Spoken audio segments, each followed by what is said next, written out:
Folks, this is a tough time. It's a tough time for our county. It's a tough time for our state. It's a tough time for our country.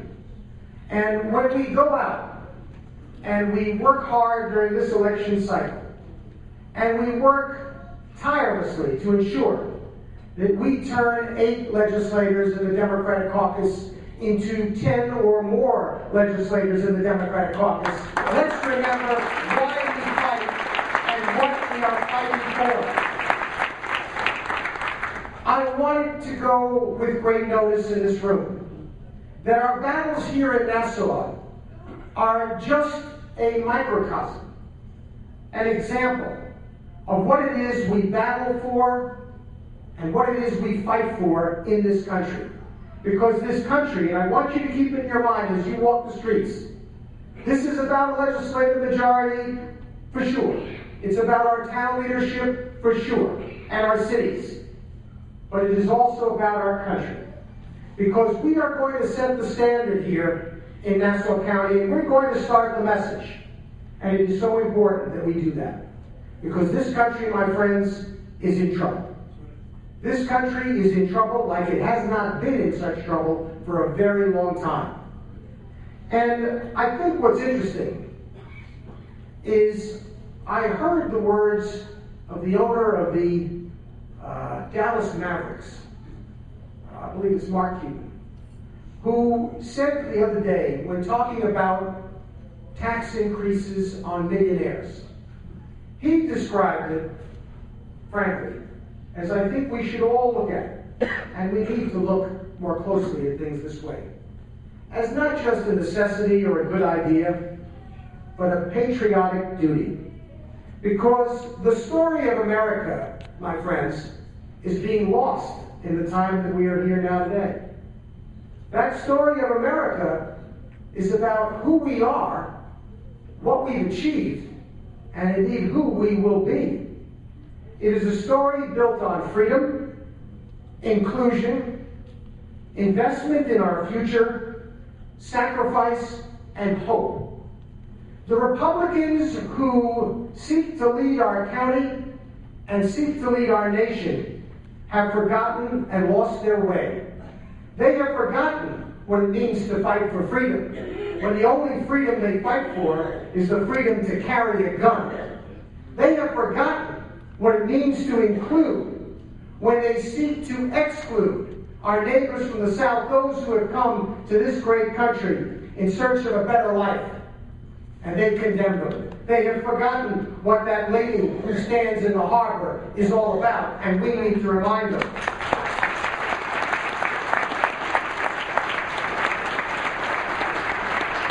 Investment in our future. You know, Tom Friedman said it so well. He said, nations that fail to invest in their future tend not to do well there. And you have to remember, it was by investing in the future, when it was building the Continental Railroad, striving to put a man on the moon, whatever it is that our imaginations could call forth. This nation was a nation of innovation and investment in its future. Republicans don't want to invest in the infrastructure of America. They're afraid to put people back to work on building and rebuilding this country, its schools, its roads, its bridges. And we have to remind them that that's how we got to be where we are. An important sacrifice. It's not about class warfare, when in a time of economic turmoil and despair in so many of our people, that you have a nation where the disparity of wealth is increasing year after year, decade after decade, where the wealthier get wealthier and the poorer get poorer, where those in the middle are squeezed. It's not about class warfare when you ask those who make the very most to pay a little bit more to ensure that this nation can do for its people what has been our honor to have done for so many years. That's not class warfare, my friends.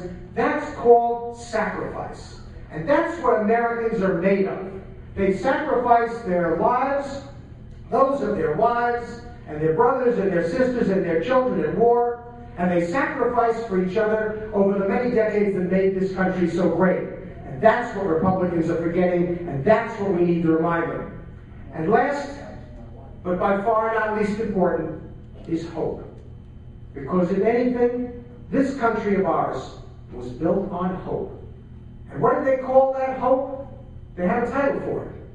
They used to call it the American dream. That's what I still call it. That's what each of you in this room still call it. But the Republicans don't have an American dream anymore. They don't believe that there's any responsibility to ensure that every man and woman who wants one has a job, that every child is deserving of an education, that every person has a house over their head, food on their plate, and decent medical care. That is a part and parcel of the American dream. The ability to take oneself and go for the goal and build their own lives the way others have done it before them. That's not about class warfare. That's not about anything other than making America possible for every member of our society. And that is what the Republicans have forgotten. And so, ladies and gentlemen, as we move on to this, our local election, looking forward to 2012 when our responsibilities get even greater, and we are going to be fighting across this country and with our volunteers here to make sure we re-elect our President Barack Obama and a Democratic majority in the House of Representatives.